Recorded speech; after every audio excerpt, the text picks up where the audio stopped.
Hi friends, welcome to news pocket. West బెంగాల్లో తాజాగా అక్కడ కొన్ని గ్రామాలే తగలబడుతున్న పరిస్థితి నెలకొంది. ఈ గ్రామాలను టీఎంసీ పార్టీ కార్యకర్తలే తగలబెడుతూ ఉన్నారు. తద్వారా ఎస్ఐఆర్ ప్రక్రియను పూర్తిగా మ్యానిపులేషన్ చేయడంలో భాగంగానే ఈ విధంగా చేస్తూ ఉన్నారు అని బీజేపీ జాతీయ అధికార ప్రతినిధి అమిత్ మాలవీయ కీలకమైన ట్వీట్లు చేశారు.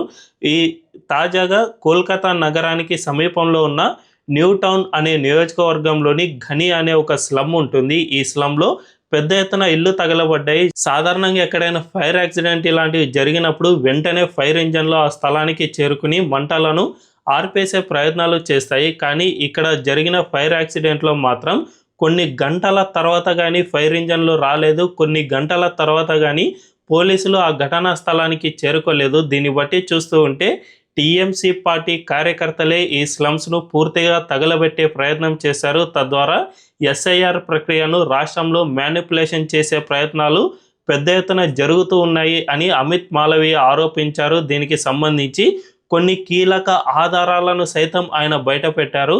అయితే ఆ ఆధారాలు ఏంటి, ఈ ఎస్ఐఆర్ ప్రక్రియను మ్యానిపులేషన్ చేసేందుకు టీఎంసీ పార్టీ ఏ విధంగా ప్రయత్నాలు చేస్తుంది అనే విషయాలను మనం ఈ వీడియోలో తెలుసుకుందాం. అంతకంటే ముందు ఈ వీడియోను లాస్ట్ వరకు చూడండి. ఇందులోని కంటెంట్ కనుక మీకు నచ్చినట్లయితే ఖచ్చితంగా మా ఛానల్ను సబ్స్క్రైబ్ చేసుకుని బెల్ ఐకాన్ క్లిక్ చేయడం అస్సలు మర్చిపోద్దు.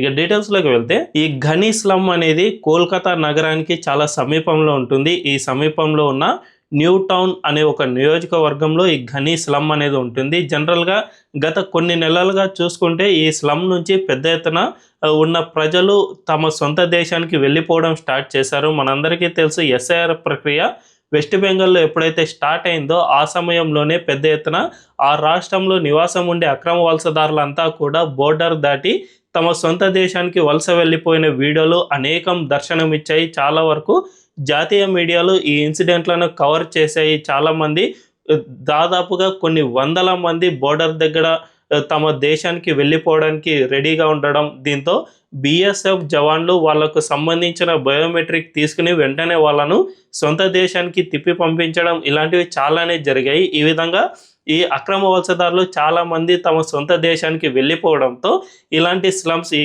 ఘనీ స్లమ్ ఏదైతే ఉందో దీంతో పాటు చాలా వరకు బోర్డర్ దగ్గర ఉన్న ప్రాంతాల్లో గ్రామాలు ఖాళీ అయిపోయిన పరిస్థితి నెలకొంది. ఇదే విధంగా ఈ ఘనీ స్లమ్లో కూడా దాదాపు 60% ఆఫ్ పీపుల్ పూర్తిగా ఖాళీ చేసేశారు. దీనివల్ల చాలా వరకు ఇల్లు ఖాళీగా ఉన్నాయి అని తేలింది. దీంతో టీఎంసీ పార్టీ కార్యకర్తలు ఒక పెద్ద కుట్రకే తెరతీశారు. ఈ స్లమ్లో ఉన్న ఖాళీగా ఉన్న ఇల్లు ఏవైతే ఉన్నాయో, జనరల్గా స్లమ్లో ఇల్లు ఏ విధంగా ఉంటాయి, చిన్న చిన్న కొట్టాలు లేదంటే పూరి గుడిసెలు ఇలాంటివి మాత్రమే ఉంటాయి. పెద్ద పెద్ద బిల్డింగ్లు అయితే వాళ్ళు కట్టించుకోలేరు. కాబట్టి ఈ చిన్న చిన్న రేకుల షెడ్లు, కొట్టాలు ఏవైతే ఉన్నాయో వాటన్నిటికీ కూడా టీఎంసీ కార్యకర్తలు నిప్పు పెట్టారు. దీంతో పెద్ద ఎత్తున గుడిసెలు తగలబడిపోయాయి. జనరల్గా ఫైర్ యాక్సిడెంట్ అయిన వెంటనే ఫైర్ ఇంజన్లు హుటాహుటిన ఆ ప్రాంతానికి చేరుకుంటాయి. కానీ ఇక్కడ మాత్రం ఆ ప్రయత్నం జరగలేదు. ఫైర్ ఇంజన్లు కొన్ని గంటల తర్వాత మాత్రము ఆ ప్రాంతానికి చేరుకోలేదు. అప్పటికే జరగాల్సిన నష్టం పూర్తిగా జరిగిపోయింది. చాలా వరకు ఈ కొట్టాలన్నిటివి పూర్తిగా కాలిపోయాయి. అయితే దీనిపై అమిత్ మాలవీయ కొన్ని కీలకమైన క్వశ్చన్స్ రైజ్ చేశారు. ఈ ఫైర్ ఇంజన్లు ఎందుకు టైంకు రాలేదు అండ్ ఈ పోలీసులు సైతం టైంకు ఎందుకు అక్కడికి చేరుకోలేదు అనే విధంగా క్వశ్చన్స్ రైజ్ చేశారు. అంతేకాకుండా ఈ ఘనీ స్లమ్కు సంబంధించి కొన్ని కీలక విషయాలను సైతం బయటపెట్టారు. ఈ విధంగా టీఎంసీ కార్యకర్తలు చేయడానికి మెయిన్గా ఒక రీజన్ ఉంది అని ఆయన చెప్పారు. అదేంటంటే జనరల్గా ఇప్పుడు ఎస్ఐఆర్ ప్రక్రియ పూర్తిగా వెరిఫికేషన్ అనేది పూర్తయింది. అంటే బిఎల్ఓ ఆఫీసర్లు ఇంటింటికి తిరిగి ప్రతి ఒక్కరి డీటెయిల్స్ను నమోదు చేసుకోవడం, వాటిని ఈసీకి సబ్మిట్ చేయడం ఇదంతా పూర్తయింది. ఇకపై నుంచి ఎక్కడైనా అవకతవకలు ఉంటే, అంటే టైపో ఎర్రర్స్ ఉన్నా లేదంటే ఎవరైనా అన్ట్రేసబుల్ ఉన్నా, ఎవరైనా కొంతమంది సరైన డాక్యుమెంట్స్ సబ్మిట్ చేయకపోయినా ఇలాంటి వాటన్నిటికీ సంబంధించి ఈసీ ఒక్కొక్కరికి ఇప్పుడు ఫామ్స్ను సబ్మిట్ చేస్తుంది. అండ్ వీళ్ళందరూ కూడా ఈసీ ముందుకు వచ్చి విచారణలో హాజరు కావాల్సి ఉంటుంది. మీరు ఎందుకు ఈ విధంగా డీటెయిల్స్ను తప్పు ఇచ్చారు అనే విషయమై ఈసీకి వెల్లడించాల్సిన అవసరం ఉంటుంది. జనరల్గా మనం ఈసీ వెలువరించిన డేటాను చూస్తూ ఉంటే వెస్ట్ బెంగాల్లో 1.6 కోట్ల మంది సబ్మిట్ చేసిన డీటెయిల్స్ చాలా వరకు తప్పుగా ఉన్నాయి అని స్పష్టంగా తేలింది. ఈ 1.6 కోట్ల మందిలో చాలామంది ఫాదర్ అండ్ కొడుకు మధ్య ఏజ్ డిఫరెన్స్ జస్ట్ 10 ఇయర్స్ మాత్రమే ఉండడం, అండ్ గ్రాండ్ ఫాదర్కు ఒక 20 ఇయర్స్ మాత్రమే ఉండడం, ఇలాంటివి చాలా వరకు అవకతవకలు జరిగాయి. అంటే ఒక ఫాదర్ తన 10 ఏళ్లలోనే ఒక కొడుకును కన్నట్లు, ఒక వ్యక్తి తన 20 ఏళ్ల వయసు వచ్చేపాటికే ఒక మనవడు వచ్చినట్లు, ఈ విధంగా చాలా వరకు అవకతవకలు జరిగాయి. వీళ్ళందరికీ ఎవరైతే తప్పుడు ఫామ్స్ ఇచ్చారో వాళ్ళందరికీ ఇప్పుడు నోటీసులు పంపిస్తుంది ఈసీ.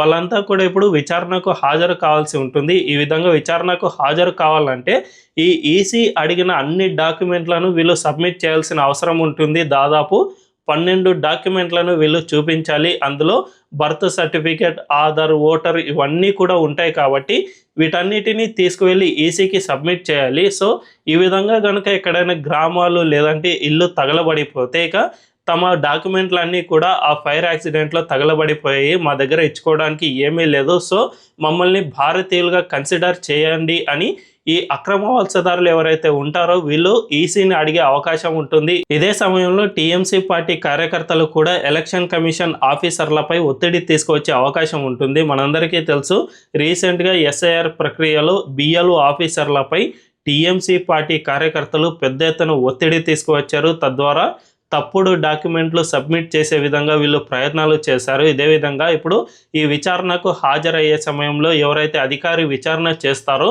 అతనిపై కూడా ఈ టీఎంసీ పార్టీ కార్యకర్తలు పెద్ద ఎత్తున ఒత్తిడి తీసుకువచ్చి అతనితో తప్పుడు ధృవపత్రాలు జమ చేయించే అవకాశం ఉంటుంది. సో ఇందులో భాగంగానే ఇలాంటి ఫైర్ యాక్సిడెంట్ జరిగిందా అనే అనుమానాలు అయితే అమిత్ మాలవీయ లేవనెత్తారు. అంతేకాకుండా ఈ ఘనీ స్లమ్లో రీసెంట్గా ఈ ఎస్ఐఆర్ ప్రక్రియలో ఈ ఘనీ స్లమ్ ఏదైతే ఉందో ఇందులో ఏకంగా 850 ఓట్లు డిలీట్ అయ్యాయి. ఇందులో 650 వరకు ముస్లింలవే డిలీట్ అయిపోయాయి. అంతేకాకుండా 450 వరకు ఇప్పుడు అన్ట్రేసబుల్గా ఉన్నాయి. అంటే ఆ పర్సన్స్ ఎక్కడ ఉన్నారో ఎటు వెళ్ళిపోయారో కూడా అర్థం అవ్వట్లేదు. అంటే వీళ్ళందరూ దాదాపుగా బంగ్లాదేశ్కు వెళ్ళిపోయే అవకాశం ఉంది. అంతేకాకుండా ఈ 650 ఓటర్లు కూడా దాదాపు బంగ్లాదేశ్కు చెందిన వాళ్ళే అయి ఉండొచ్చు. సో ఈ విధంగా చాలా వరకు ఈ ఘనీ స్లమ్లో పెద్ద ఎత్తున అక్రమ వలసదారులు నివాసం ఉంటూ ఉన్నట్లు వాళ్లకు సంబంధించిన డీటెయిల్స్ సైతం బయటపడ్డాయి. కాబట్టి వీళ్ళందరినీ కూడా మ్యానిపులేషన్ చేయడంలో భాగంగా వీళ్ళకు డేట్ ఆఫ్ బర్త్ సర్టిఫికేట్లు కానీ, పాన్ కార్డ్ కానీ, డ్రైవింగ్ లైసెన్స్ ఇలాంటివి ఏమీ లేవు,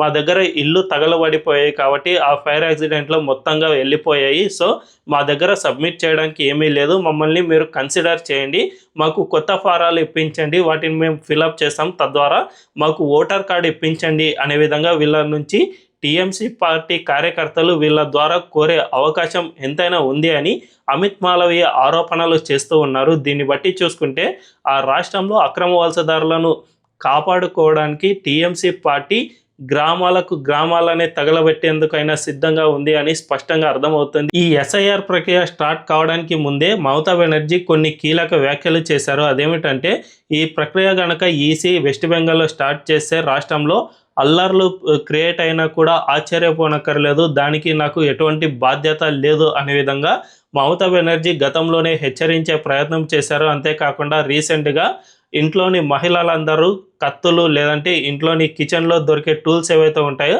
వాటన్నిటిని పట్టుకుని రెడీగా ఉండండి, ప్రభుత్వంపై మనం తిరగబడదాం, తద్వారా ఎస్ఐఆర్లో ఎవరైతే ఓటు హక్కు కోల్పోయారో వాళ్ళందరినీ కూడా తిరిగి పొందే ప్రయత్నం చేద్దాం అనే విధంగా మహిళలను సైతం రెచ్చగొట్టే ప్రయత్నాలు చేశారు. కాబట్టి ఈ సినారియో మొత్తాన్ని చూసుకుంటే రాష్ట్రంలో అక్రమ వలసదారులను కాపాడేందుకు మమతా బెనర్జీ ఎంతకైనా తెగిస్తారు అని తాజా ఘటనల ద్వారా అర్థమవుతుంది. మరి మమతా బెనర్జీ చేస్తున్న ఈ పనులకు సరైన ఆన్సర్ ఏమిటని మీరు భావిస్తున్నారో కామెంట్లలో తెలియజేయండి. అండ్ ఈ వీడియో కనుక మీకు నచ్చినట్లయితే ఖచ్చితంగా మా ఛానల్ను సబ్స్క్రైబ్ చేసుకుని అండ్ బెల్ ఐకాన్ క్లిక్ చేయడం అస్సలు మర్చిపోవద్దు.